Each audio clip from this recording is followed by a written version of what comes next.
వర్షం పడుతుందంటే ముందుగా గుర్తొచ్చేది ఏంటో తెలుసా? వేడి వేడి టీతో పాటు కరకరలాడే ఉల్లిపాయ పకోడీ. ఈరోజు మన అమ్మమ్మల స్టైల్లో బయట క్రిస్పీగా లోపల మెత్తగా ఉండే ఉల్లిపాయ పకోడీ ఎలా చేయాలో చూద్దాం. ముందుగా ఒక బౌల్ తీసుకొని పొడవుగా సన్నగా తరిగిన ఉల్లిపాయలు వేసుకొని బాగా కలుపుకుందాం.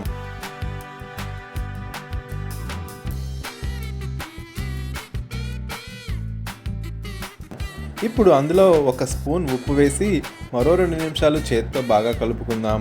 ఇలా చేయడం ద్వారా ఉల్లిపాయలోని సహజమైన నీరు బయటికి వస్తుంది. అదే మన పకోడీకి మంచి రుచి మరియు టెక్స్చర్ వస్తుంది.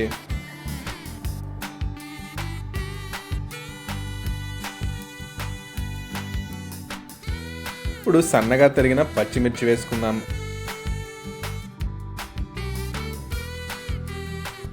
అలాగే చిన్న చిన్నగా కట్ చేసిన అల్లం ముక్కలు కూడా వేసుకుందాం.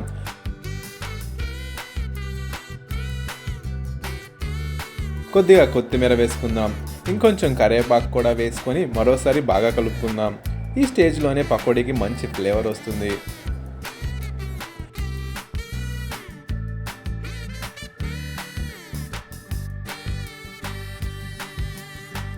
ఇప్పుడు ఇందులో 2 గరిటెలు శనగపిండి, 1 గరిట బియ్యం పిండి వేసి బాగా కలుపుకుందాం.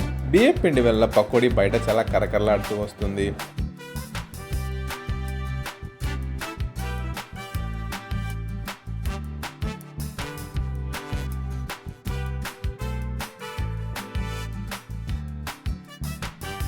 ఇప్పుడు అవసరమైతే చాలా కొద్దిగా మాత్రమే నీరు చల్లుకుందాం. ఎక్కువ నీళ్లు పోయకూడదు. ఉల్లిపాయ నుంచి వచ్చిన నీరే చాలా వరకు సరిపోతుంది. అన్నీ బాగా కలిసే వరకు చేతితో కలుపుకుందాం.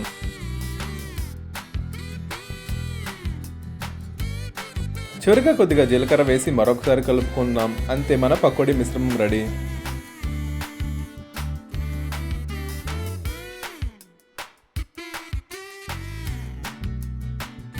ఒక బాండీలో నూనె వేసి మీడియం ఫ్లేమ్పై బాగా వేడి చేసుకుందాం.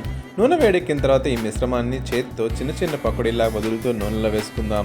ఒకేసారి వేయకుండా ప్యాన్లో సరిపడినన్ని మాత్రమే వేసుకుందాం. ఒకవైపు గోల్డెన్ బ్రౌన్ కలర్ వచ్చిన తర్వాత మరోవైపు తిప్పి అలాగే వేయించుకుందాం. పకోడీలు బాగా కరకరలాడుతూ లోపల ఉల్లిపాయ బాగా ఉడికిన తర్వాత వాటిని ఒక ప్లేట్లోకి తీసుకుందాం. అంతే, మన వేడి వేడి కరకరలాడే ఉల్లిపాయ పకోడీ రెడీ. వీడియో నచ్చితే లైక్ చేయండి, ఛానల్ని సబ్స్క్రైబ్ చేయండి.